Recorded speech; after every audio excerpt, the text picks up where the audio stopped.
Welcome, ladies and gentlemen. Today we're going to be simplifying powers of I, and we're going to be dividing complex numbers. So if you please take out your notes, grab a calculator, pen, and a pencil, and we will get started. All right, the first thing I need you guys to write down is this. We're going to be raising I to an integer power.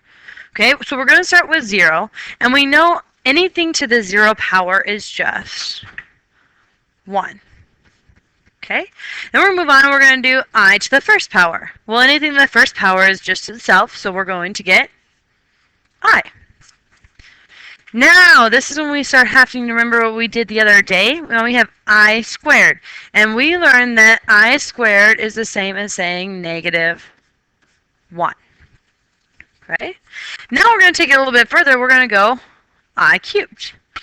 Well, if we think about I cubed, we can break that down. We can break it down into an I squared and an I to the first. So if I do that, I know that my I squared is negative 1. So I have negative 1, and I know my I to the first is just I. So if I simplify this one, I get negative I. So when I have I cubed, it's going to be negative I. Keep going, we're going to do I to the 4th. So if I pull up I to the 4th, I can do the same thing. I can break this down. This time I can break it down into I squared and I squared, because if I combine those two, I get I to the 4th. So I'm going to get negative 1 times negative 1, which is just going to give me a positive 1. Do one more, we're going to do I to the 5th. Same idea, we can break it apart by multiplying different powers of 9 together, or excuse me, I together. So I'm going to have I squared, that's going to give me 4 I's, and then I'm going to give one more I to the first. So if I break that down, I have negative 1 times negative 1 times I, which just simplifies down to I. And that's how we break it apart. But now we're going to start looking at numbers that are a lot larger. Our powers are going to be a lot larger. So just something to think about, you guys. Can't really see that, so I'm going to erase this. When you're rising I to any integer power, the answer is always going to be 1, I, negative 1, or negative I. Always, always, always. It's only going to be those 4 answers. Okay? Now we're going to start thinking about powers that are a lot larger than just 1, 2, 3, 4. Okay, we're going to get some larger ones. So when we're doing this, what I want us to think about is dividing our answer by 4. And we're going to be using our remainder. So if we set this one up, I have I to the 9th. So what I'm going to do is I'm just going to talk about my power first. I'm just going to take 9 and I'm going to divide it by 4. Okay, so 4 goes into 9 twice, so I'm going to put 2 up here.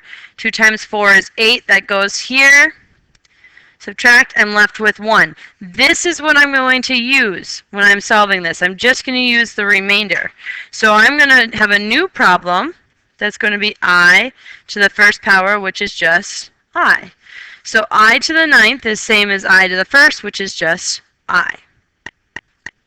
Second we're going to do is I to the 23rd power. So we're going to start the same way. We're going to take that power and we're going to divide it by 4. So I have 23 divided by 4. So 4 goes into 23 5 times evenly, which is 20. And I have a remainder of 3.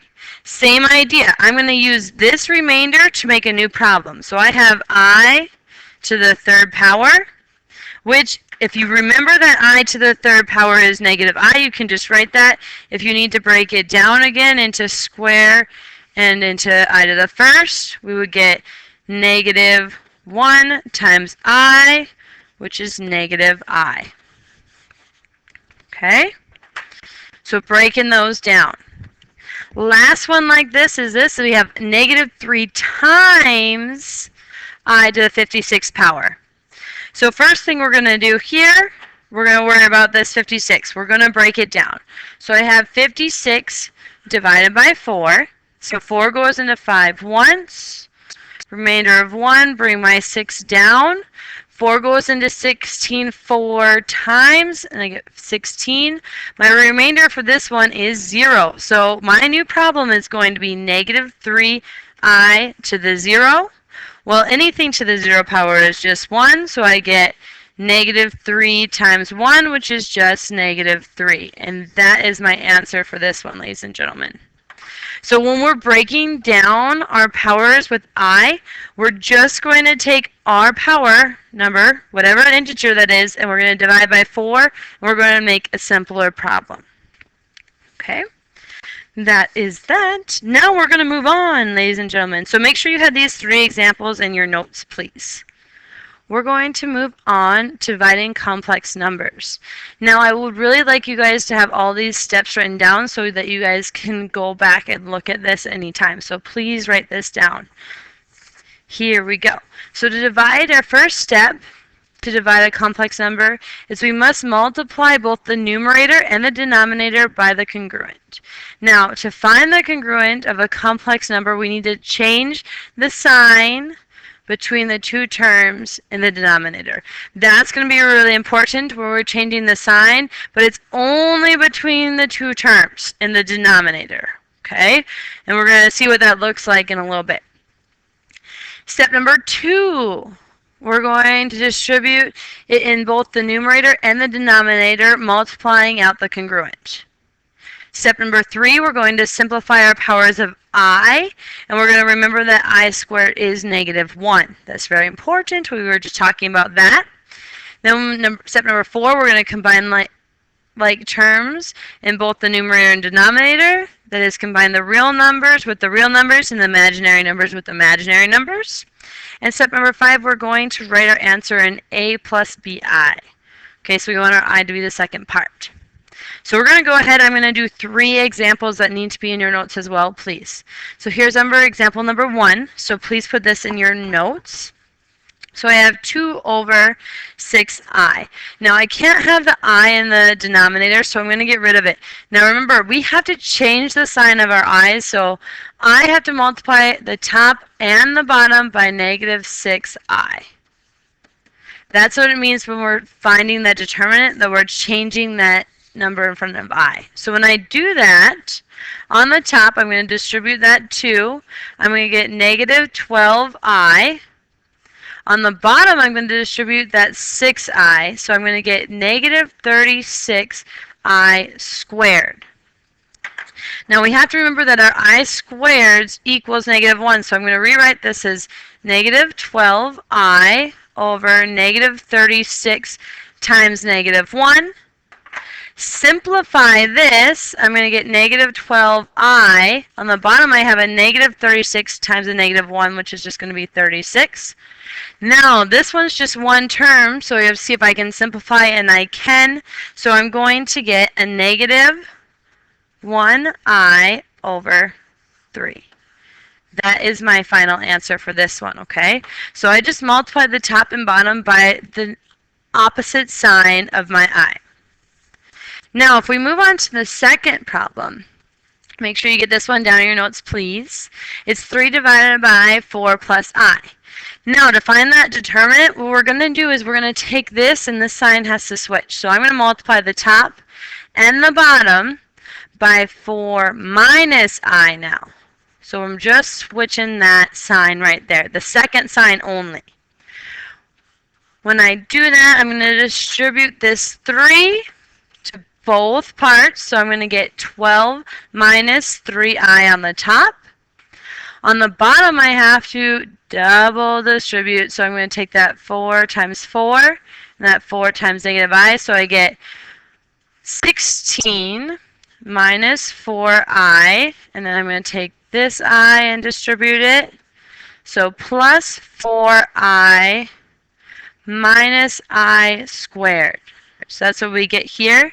Now this is a really important reason why we take it and we multiply the top and bottom by the opposite sign, is because these have to be able to cancel every time. So if I cancel those out, I get 12 minus 3i over 16 minus I squared.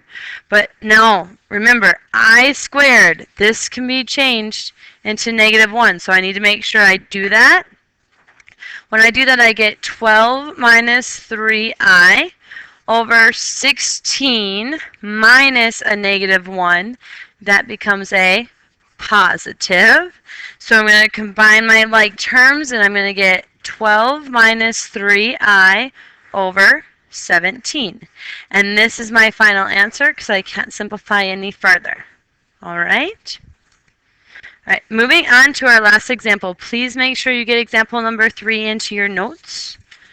What we're going to do again, you guys, we're going to multiply the top and the bottom by the same thing, but when we do this, this is the only sign that needs to change. So it's going to be negative 3 minus 6i. The top, negative 3 minus 6i. Now I can go through and do all the distributing. So I'm going to distribute this 2 first, and I'm going to get negative 6 minus 12i, and I'm going to distribute this negative I, so it's going to be plus 3i plus 6i squared. On the bottom, I'm going to get 9 plus 18i, and then I'm going to get minus 18i minus 36i squared. So go through, I'm going to simplify a little bit. These I can combine together. These are going to cancel. When I do that, I'm going to get negative 6 minus 15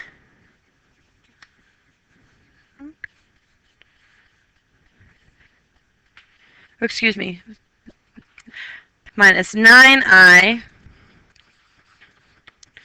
plus 6i squared. On the bottom, I'm going to get 9 minus 36i squared. Once I have that all nice and settled up, what I'm going to do is simplify my I squareds. Okay? So I'm going to keep negative 6 minus 9i plus 6. I squared is a negative 1. On the bottom, I have 9 minus 36 times a negative 1. Simplify this even further. I'm going to get negative 6 minus 9i minus 6. And I'm going to get 9 plus 36. Now I still have to combine my like terms here. So here I have negative 6 and negative 6, so I get negative 12 minus 9i all over 45. And ladies and gentlemen, that is my final answer there. So today, you guys, we really talked about simplifying I and dividing by complex numbers. All right, I hope you guys all had a wonderful day, and I will be seeing you soon. Bye.